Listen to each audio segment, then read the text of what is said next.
Talking about this today, DC's next hot music venue will look a lot like an old one. This is the old 930 Club, or the first 930 Club. The punk venue opened in 1978 in the Atlantic building on F Street, but closed a year later and moved to its current location on V Street. That's where we captured this construction happening right behind the current 930 Club. It's going to be a new intimate music venue, intimate being the key word there. It's called the Atlantis and will be an exact replica of the OG 930 Club. Now, if that wasn't cool enough, Virginia's own Dave Grohl and the Foo Fighters will be the first band to perform inside the 400-person venue for its grand opening. That's right, just you and 399 other people listening to the Foo Fighters live.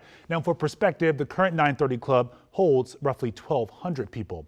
So to talk more about why this new club is such a big deal for the district, we've invited reporter Chelsea Cirruzzo to join us tonight. She wrote about this earlier for Axios. Thank you for being here with us, Chelsea. Good to see you as always. Yeah, thanks so much. Good to see you. All right, so first, Chelsea, take us back in time here, the time machine. What made the original 930 Club so special, even though it didn't stick around for too long? Right. So the name the Atlantis comes from the original club, which was on 930 F Street. It was a small punk club that opened up in the late 1970s.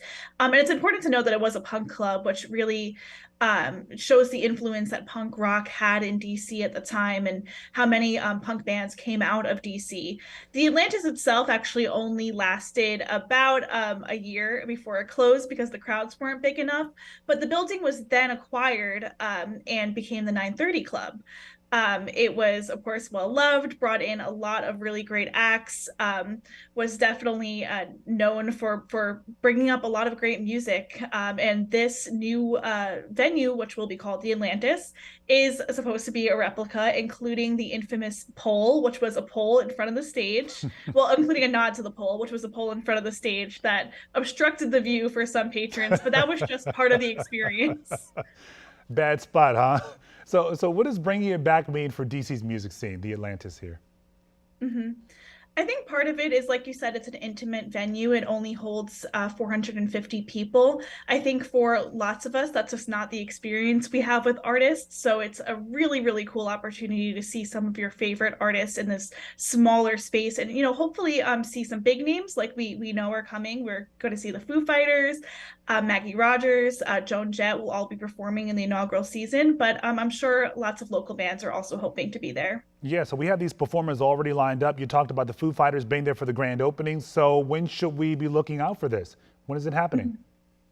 Yes, so the first show will be on May 30th. There will be 44 shows between May 30th and the end of September, all for $44, which is part of the promotion the 930 Club is having for their 44th year. For those who probably were burned by trying to get Taylor Swift tickets on Ticketmaster, it's actually a lottery system, so you can go on now. Go on their website now and actually pick which performances you want to get tickets for, preference which ones, and then hopefully you'll get a chance to see them. I'm not sure. I put in the performances I wanted and I'm hoping it'll work out, but it would be cool. So I'm going to wait and see. Only 400 plus seats too. So this lottery is a little tight. And by the way, just to clarify here, you said $44 for a ticket, right? Yes. That is a steal which in is like DC. a huge draw, but of course it's going to be tough, I'm sure. Yeah. Thank you, Chelsea. Good to see you as always. Great reporting. Thank you.